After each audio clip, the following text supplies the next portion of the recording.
Today, I want to share something powerful, Singapore's secret to global success. Many people look at Singapore and wonder, how can such a small nation achieve such big influence? The answer is not luck. It is mindset, it is choices, and it is discipline.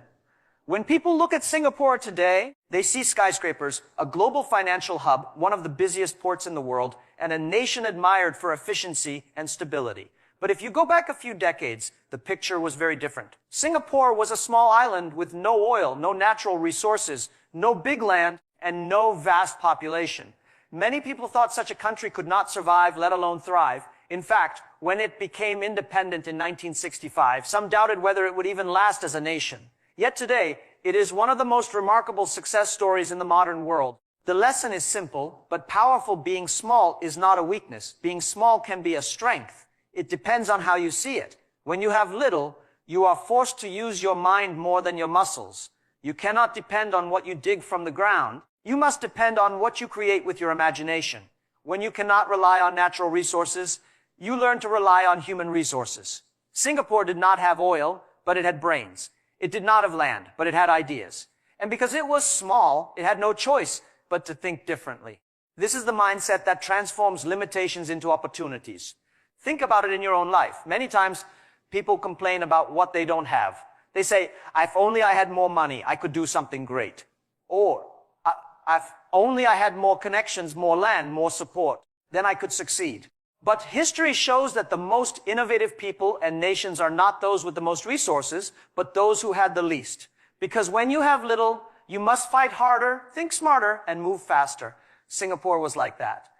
Every decision had to count. Every policy had to be sharp. Every investment had to matter.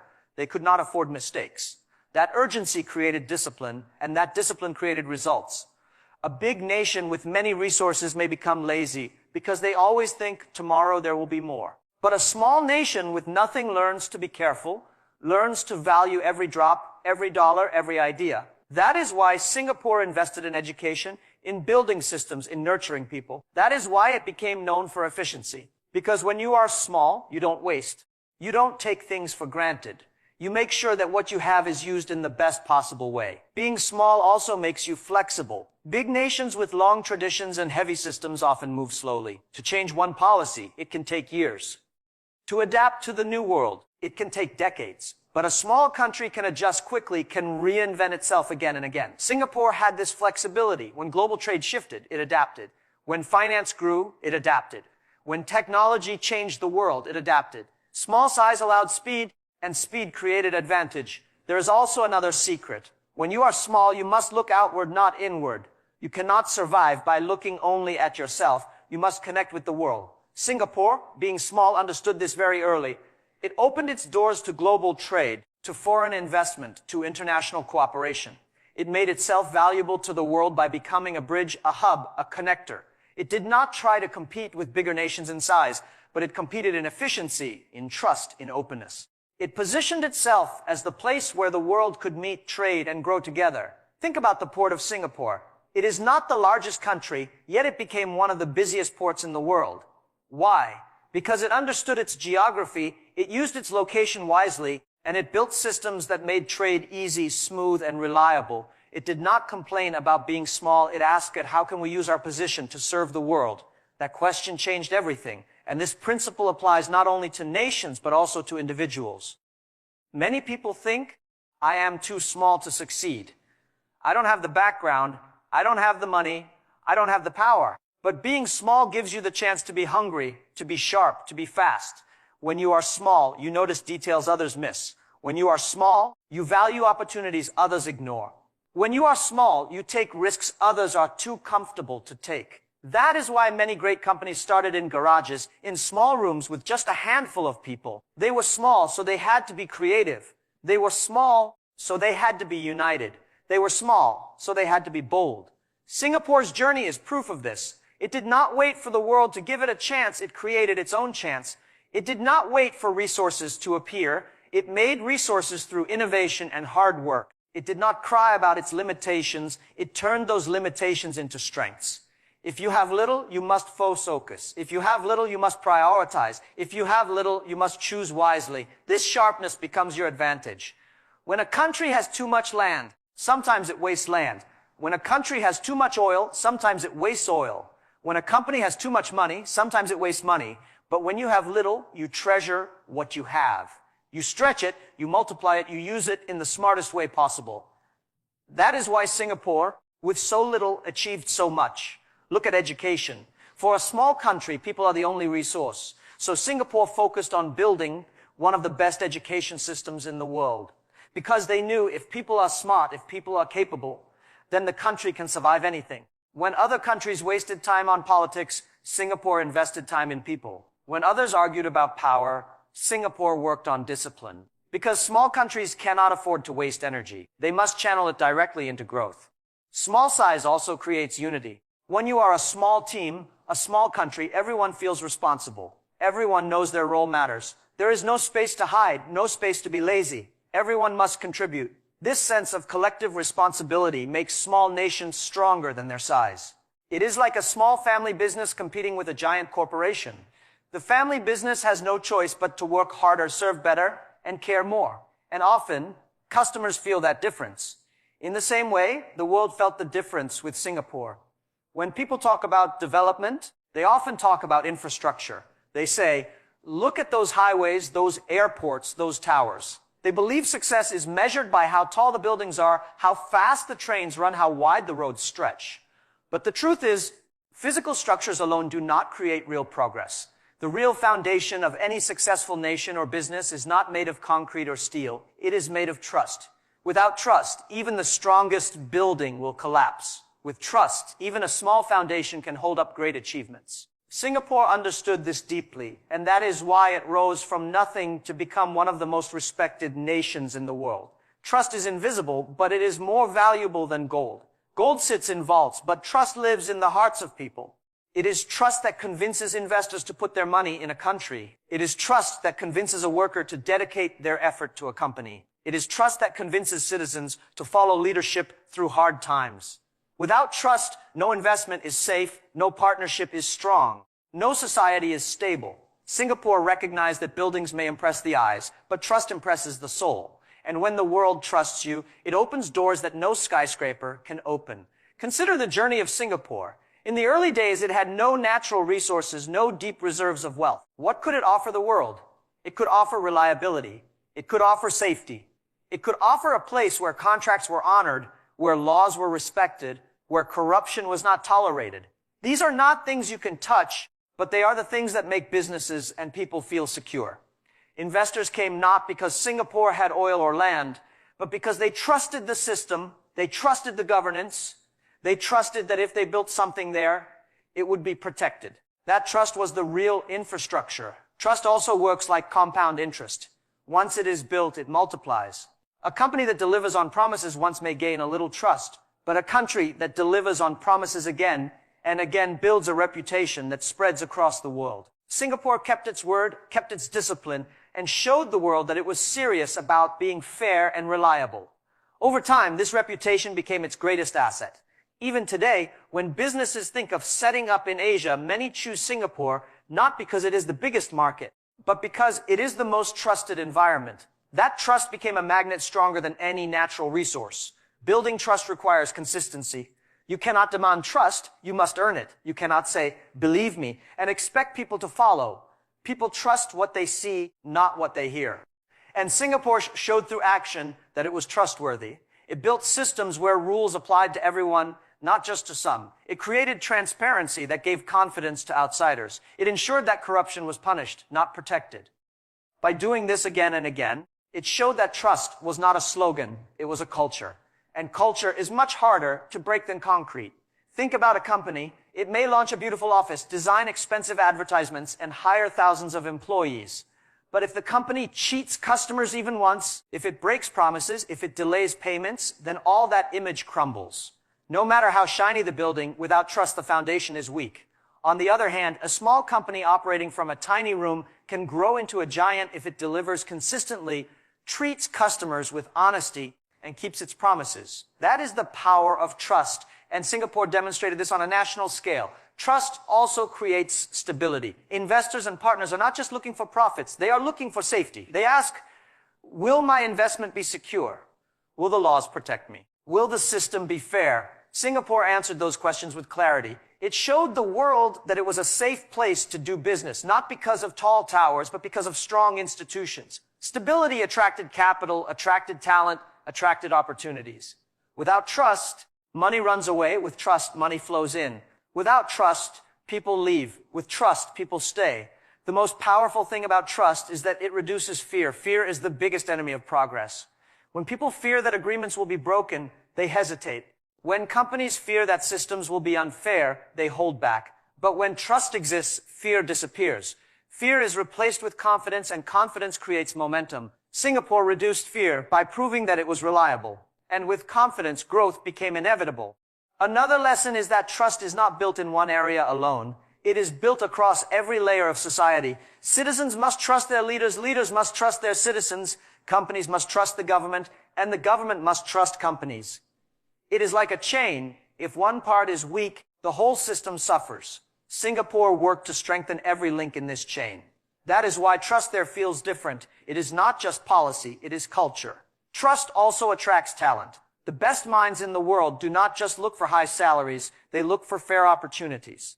They want to work in places where merit is rewarded, where effort matters, where politics does not crush creativity. Singapore became attractive to talent not because it offered the highest salaries, but because it offered fairness and safety.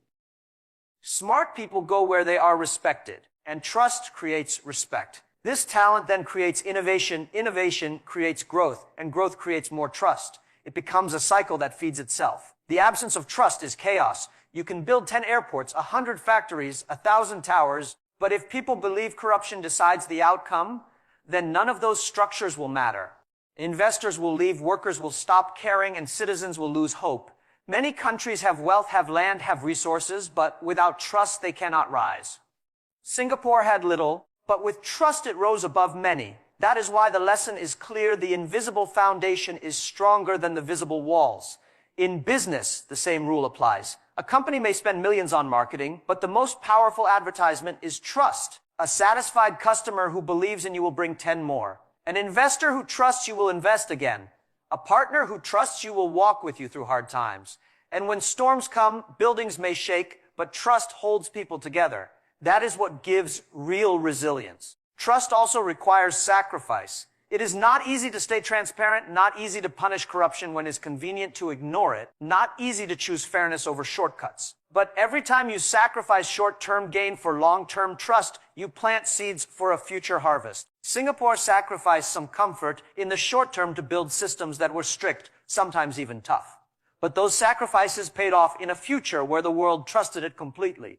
When you look at the success stories of nations and companies, many people focus on numbers. They ask, how much money did they make? How much GDP did they produce? How many buildings did they construct? How many deals did they close? But real long-term success is never built on profits alone. Profits may come fast, but they also disappear fast. The real engine of sustainable growth is people. When you invest in people, you create something that no financial crisis can erase, no competitor can steal, and no market can replace. This is the secret Singapore understood early on. It realized that money is important, but people are more important. You can lose money and earn it back. But if you lose talent, if you lose trust in people, if you fail to develop them, then the future is lost. Singapore had no natural resources. It could not depend on oil, gold, or land, but it had people. And the government made a decision to treat its people as the most valuable resource. Education was prioritized not as a luxury, but as survival. Skills were developed not just to fill jobs, but to shape the future. Discipline, training, and mindset became central to growth. This decision turned an island with few physical assets into one of the most advanced societies in the world. The message is clear. The true wealth of a nation is not in its soil, but in its citizens. Think about it in business terms. A company may chase profits every quarter, cut costs, and squeeze margins. It may make good money in the short term. But if it ignores training, if it ignores culture, if it ignores employee growth, then it is slowly killing its own future. Because when employees feel neglected, they leave. When people leave, knowledge leaves. When knowledge leaves, growth stops. On the other hand, a company that invests in people may spend more in the short term, but in the long term it gains loyalty, creativity, and resilience. Profits are not created by machines or buildings. They are created by people who believe in the vision and work passionately to achieve it. Singapore invested heavily in education, but it did more than that. It created a culture of discipline and responsibility. It built systems where talent was rewarded, not wasted. It gave opportunities for people to rise based on effort and merit. This gave citizens a sense of ownership, a sense that they were part of the journey, not just passengers. And when people feel they are part of something bigger, they give their best. They innovate, they sacrifice, they build with passion.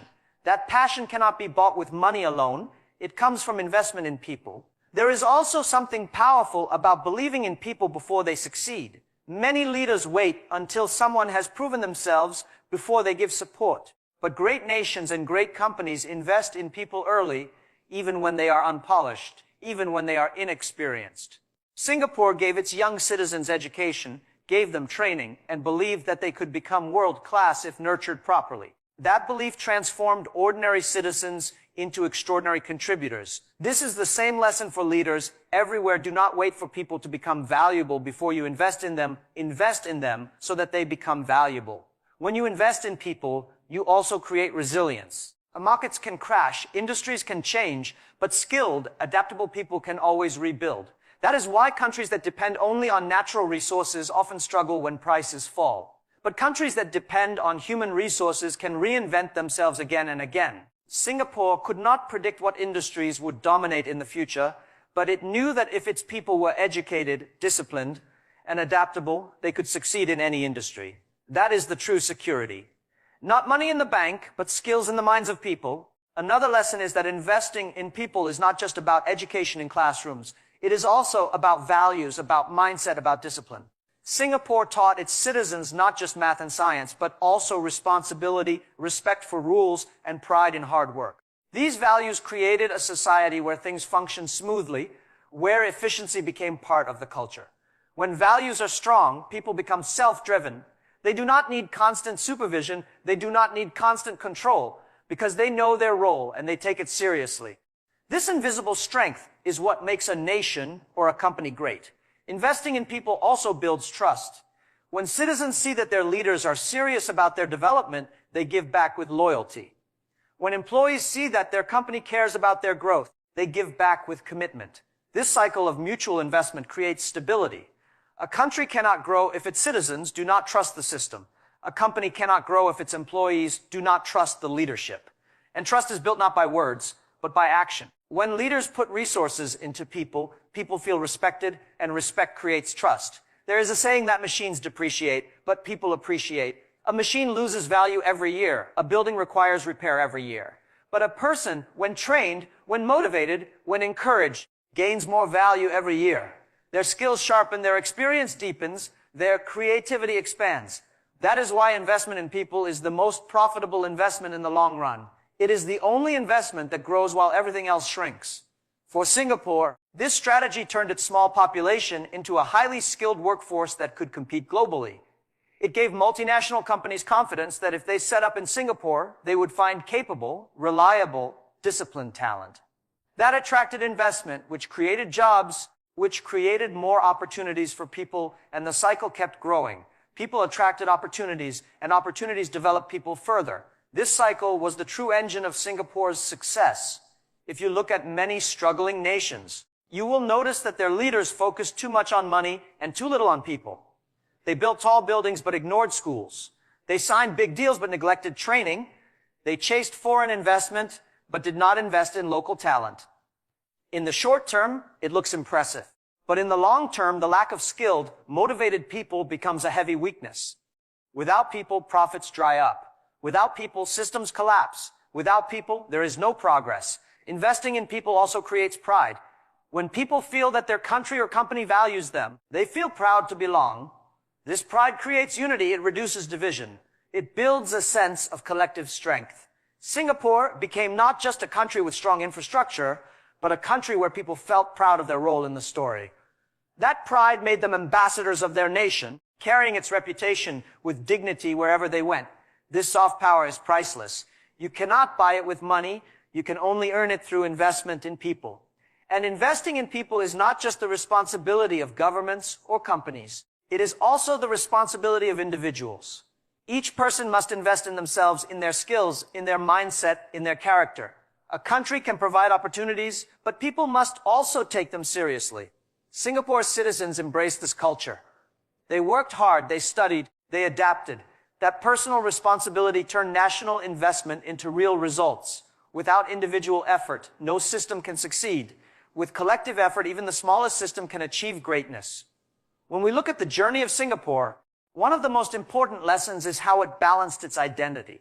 On the one hand, it is a small island with its own culture, history, and challenges. On the other hand, it lives in a world of giants, surrounded by larger countries, competing in a global economy dominated by powerful nations and corporations. For many small countries, this position creates fear or isolation. But Singapore chose a different approach. It decided to think global while acting local. This mindset became one of its most powerful secrets to success. Thinking global means not limiting yourself to your own borders. It means looking beyond the horizon, seeing opportunities across oceans, and daring to compete with the best in the world. Singapore understood that its domestic market was too small to sustain growth. It could not survive by only serving its own population. So it looked outward, and it positioned itself as a global hub for trade, finance, and ideas. It welcomed international companies. It became a meeting point for East and West, and it established itself as a gateway for the region. This global outlook gave it influence far beyond its size. At the same time, acting local means never forgetting your own strengths, your own culture, and your own values. It means understanding that global opportunities are only useful if you have a strong local foundation to stand on. Singapore focused on building a disciplined society, a strong education system, and efficient governance. It created an environment where global investors could feel safe, but it never abandoned the principles of order, responsibility, and respect that came from its own culture. By acting local, it built resilience. By thinking global, it built opportunity. Together, this balance created success. Many companies and nations fail because they do one without the other. Some think only global. They chase international markets, copy foreign models, and forget their own roots. Over time, they lose identity, and without identity, they lose trust. Others act only local. They protect themselves, resist change, and close their doors to the world. Over time, they become isolated, and without connection, they lose opportunity. The real magic comes from combining the two. You must open your eyes to the world, but keep your feet firmly planted at home. Singapore did not try to compete with bigger countries by copying them. Instead, it found its unique role in the world. It asked, how can we serve the global system? How can we add value that others cannot? Its location made it a natural hub for trade. So it became one of the busiest ports in the world. Its small size made it easier to maintain efficiency, so it became a trusted financial center. Its lack of resources forced it to develop human capital, so it became known for skilled talent. Each of these strengths came from local conditions, but they were applied with global vision. The lesson is also true for individuals. If you only think local, you may limit yourself. You may say, I am just from a small town, I am just one person, I cannot compete with the world. If you only think global, you may forget your uniqueness and try to copy others, losing what makes you special. But if you think global and act local, you can take your unique strengths and connect them with global opportunities. You do not need to be the biggest, you just need to be the most valuable in your position. Singapore's global outlook also came with responsibility. When you connect with the world, you must live up to international standards. You cannot expect the world to trust you if you do not deliver consistently. That is why Singapore emphasized discipline, transparency, and fairness at home. By acting local with strong values, it gained credibility globally. This credibility brought more opportunities, and opportunities created more growth. Trust at home built reputation abroad. Another part of thinking global is embracing diversity. A country that wants to connect with the world cannot close itself to different ideas and cultures. Singapore became a melting pot of people, languages, and traditions. It learned to manage diversity not as a weakness, but as a strength. This made it more adaptable, more open-minded, and more connected to different parts of the world. At the same time, it preserved its order and structure, ensuring that diversity did not mean chaos. It blended global openness with local discipline, creating a society that could handle complexity while remaining stable. The ability to think global while acting local also creates innovation. When you look outward, you bring in new knowledge, new technology, new methods. When you apply them locally, You adapt them to your own needs. Singapore adopted ideas from around the world but adjusted them to its own context. It borrowed what worked but reshaped it to fit its society. This adaptability is why it could grow so fast. Many others either reject outside ideas completely or copy them blindly. Singapore did neither. It selected carefully, adjusted wisely, and built something unique. This principle is also important for businesses today. A company that wants to grow must think global. It must see the bigger market, the global customer, the worldwide competition. But it must also act local by knowing its own team, its own culture, and its own strengths. The balance between reaching outward and grounding inward creates stability and growth at the same time. Without the global outlook, the business becomes too small. Without the local grounding, the business becomes too fragile.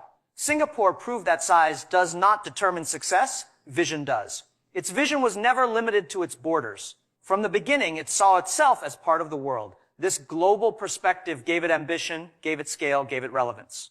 Yet it never lost touch with its local roots. Its rules, its systems, its culture remained strong and unique. That combination made it a role model not just for small nations, but for anyone who wants to achieve global influence. The story shows that smallness is not a disadvantage when combined with the right mindset. A small country can have a big voice if it thinks beyond its size.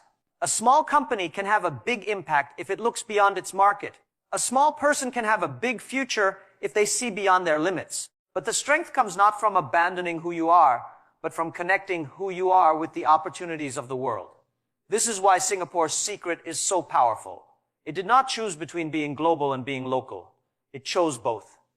It learned from the world, connected with the world, and served the world, but it always acted with discipline, responsibility, and values at home. This balance created trust, created relevance, and created resilience that many larger nations still struggle to achieve.